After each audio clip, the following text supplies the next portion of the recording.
Today's topic is normal operators. We first define a normal operator. Let H be a Hilbert space.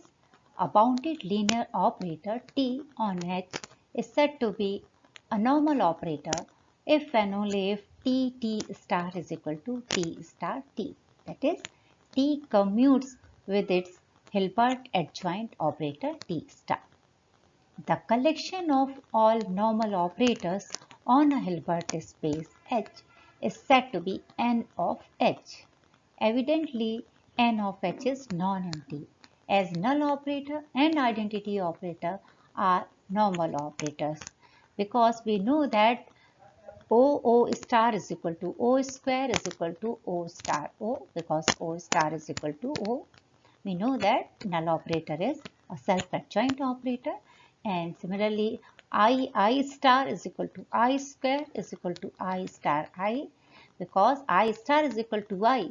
We know that identity operator is a self-adjoint operator. Now we have a theorem which states that let H be a Hilbert space, then first statement is S of H, that is collection of all self-adjoint operators on H, is contained in N of H, that is the collection of all normal operators on H. And the second statement is N of H is closed under scalar multiplication. Third statement is N of H is a closed subset of P of H.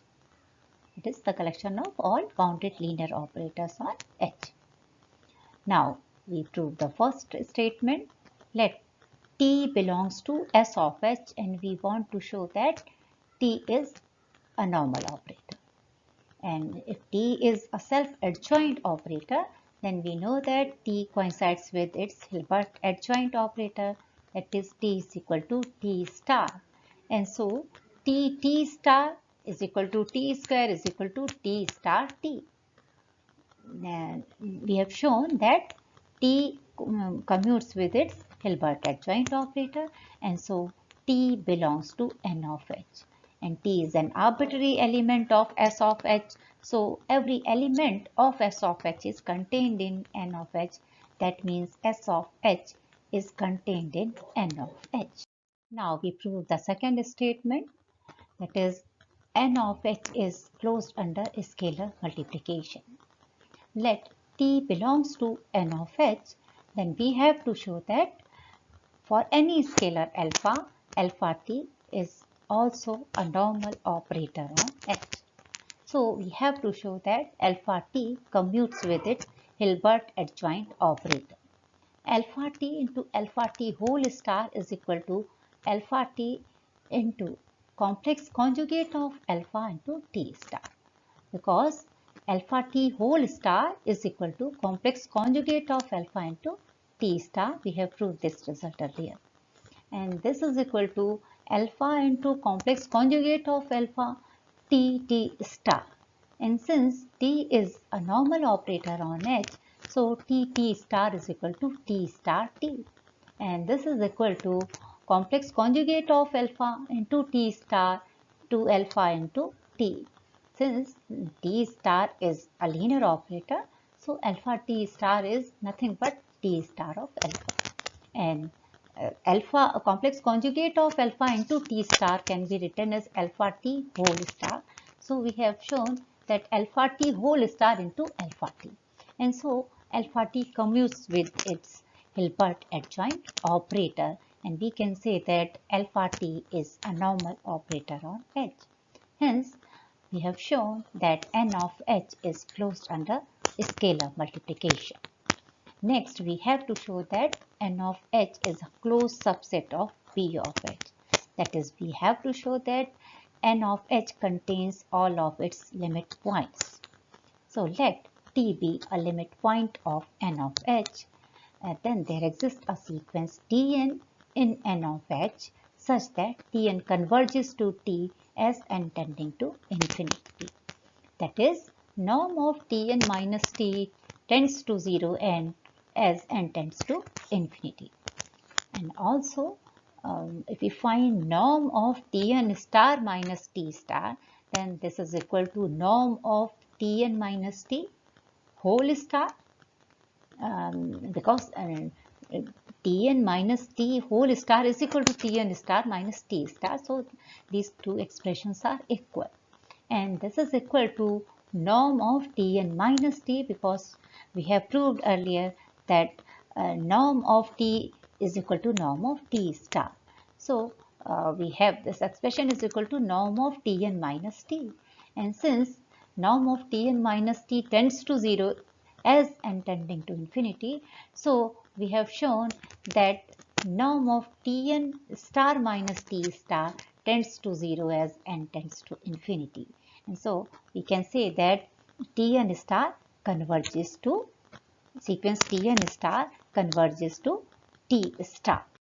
As we want to show that T is a normal operator, we have to show that T commutes with its Hilbert adjoint operator T star.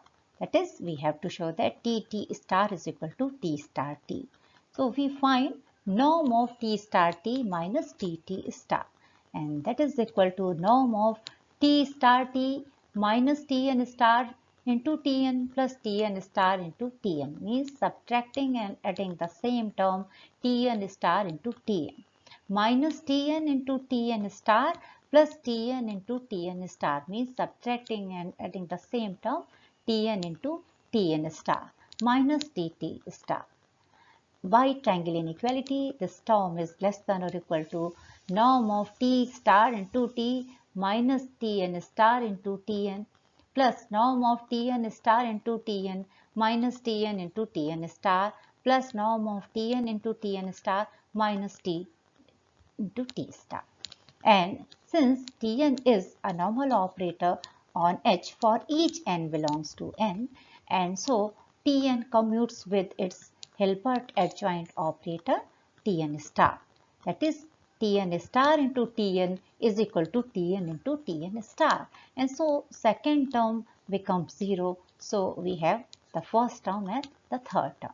And that can be written as norm of T star into T minus T star into Tn plus T star into Tn, means subtracting and adding the same term T star into Tn, minus Tn star into Tn plus norm of Tn into Tn star minus Tn star into T plus Tn star into T, means subtracting and adding the same term Tn star into T minus Tt star. By triangle inequality, this expression is less than or equal to norm of T star into T minus T star into Tn plus norm of T star Tn minus Tn star into Tn plus norm of Tn into Tn star minus Tn star into T plus norm of Tn star into T minus Tt star. And this can be written as norm of T star into T minus Tn plus norm of T star minus Tn star into Tn plus norm of Tn minus T into Tn star plus norm of Tn star minus T star into T. And since here Tn star are bounded linear operators, and for any two bounded linear operators S and T, we know that norm of S into T is less than or equal to norm of S into norm of T. So here we use that result, and so this expression is less than or equal to norm of T star into norm of T minus Tn plus norm of T star minus Tn star into norm of T plus norm of Tn minus T into norm of Tn star plus norm of Tn star minus T star into norm of T. We mark this inequality as C, and we know that as sequence Tn is convergent because Tn converges to T. And so sequence norm of Tn is also convergent because we know that mod of norm of Tn minus norm of T is always less than or equal to norm of Tn minus T. And so when a norm of Tn minus T tends to 0 as n tending to infinity, then we can say that mod of norm of Tn minus norm of T tends to 0 as n tending to infinity. And so this sequence of norm of Tn is also convergent, and so this is bounded.